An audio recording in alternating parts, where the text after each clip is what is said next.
Hello, Tuni Cookie Channel Vezosi na Bon William na hivin. Mi tampin hichi channel na hong lot tiang le hichi join button na pen hi. Iti join bolding ham ti hi. Nen dong jivin aban le a join ten jong vin join thei lova. Hi ta chu kitang ten ho jong vin hi cho chu iti join ding ham a hi lovai le hichi ipi phachom ham ti ho chu tu ne a hin sei hoiten.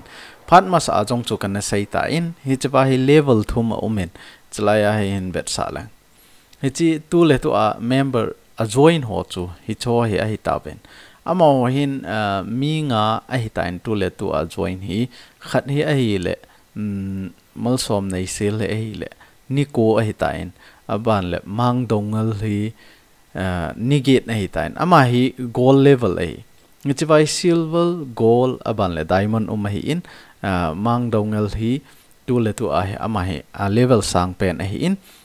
gold level a hi in ama hi aban kit le chwa hi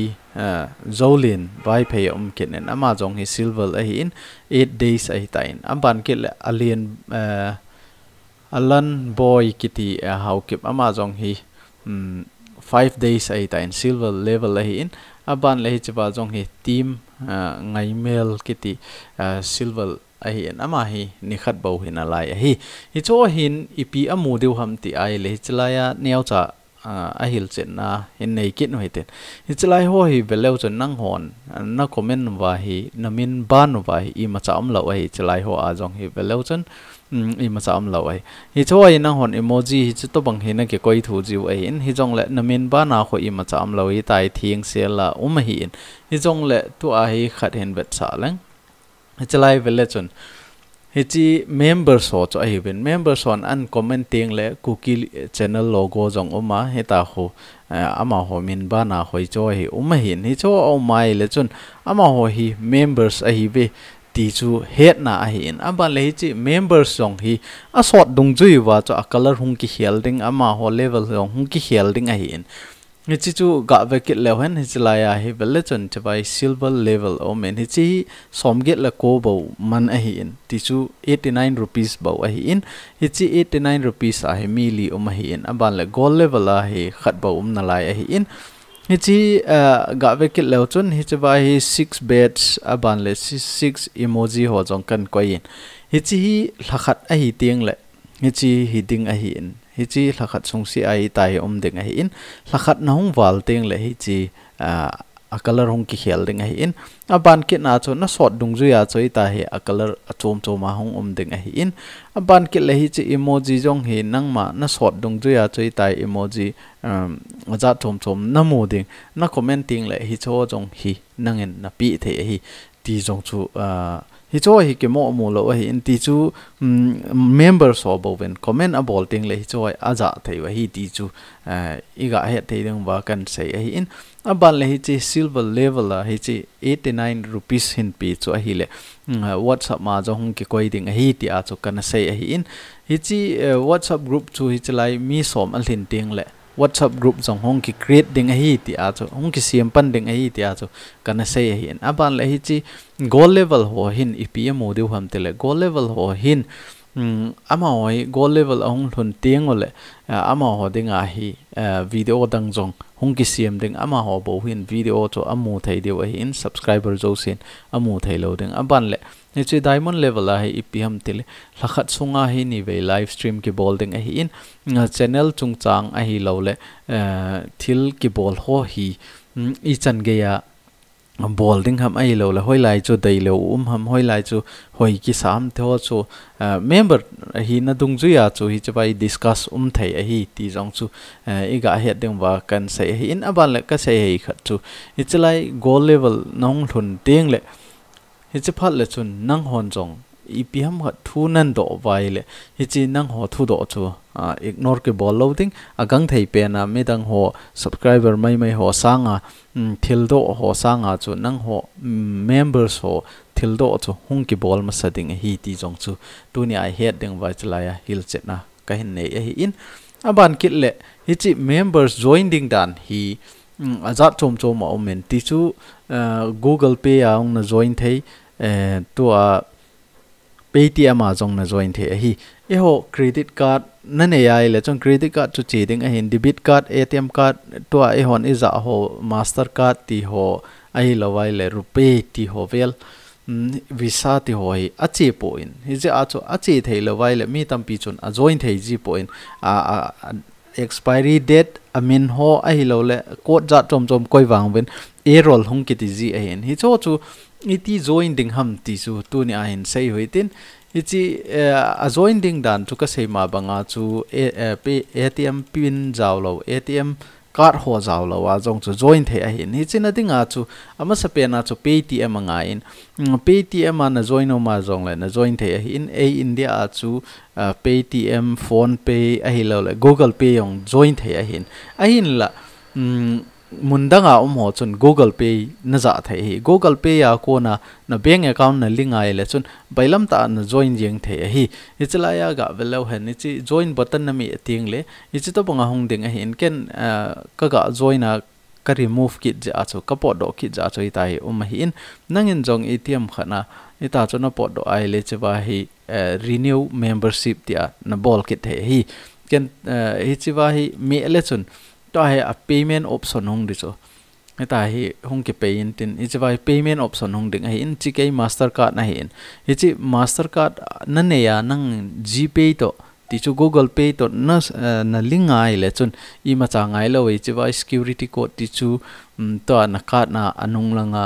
CVV kiti code thum ve tai chi code thum hona mi ai chawa buy na mi le direct ngai ta chu member na hi jeng ding a hin la a level chu na join ma sanga a level chu nangin na ki select thai hi ni chawa hi vele chun Mastercard kinin hi chawa add credit card ho jong kinin hi chawa hi vele chun tu a hi option dang mo Paytm ho ti lo chu ai wanga Paytm ho a chu I khanin lang a ban le Google Pay a chi Play Store a sumna ne ai le chon chawa jong hi GPay si lo Google Play hong ki display ding a hi chawa chu nom ta na pay the a hi chi chu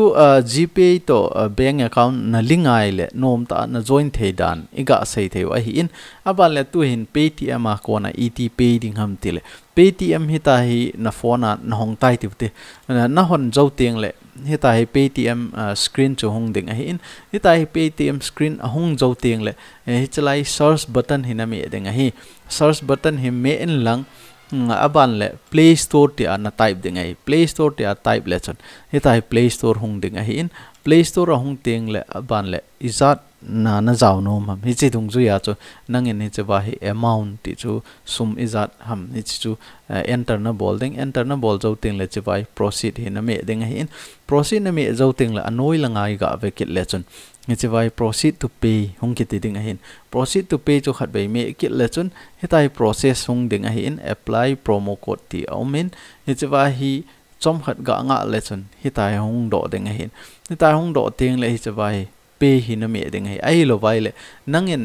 Paytm a chu balance na ne ai le Paytm balance a ko na la thai hi in a hi lo vai le chawai credit card debit card ti ho a jong na pay the hi tai hi chawai hi Mastercard hen la rupee hi la visa jong le cho jong chu hi chawai working hi ta in ai lo le nangin net banking na nei jong le net banking a ko na jong na bol thai hi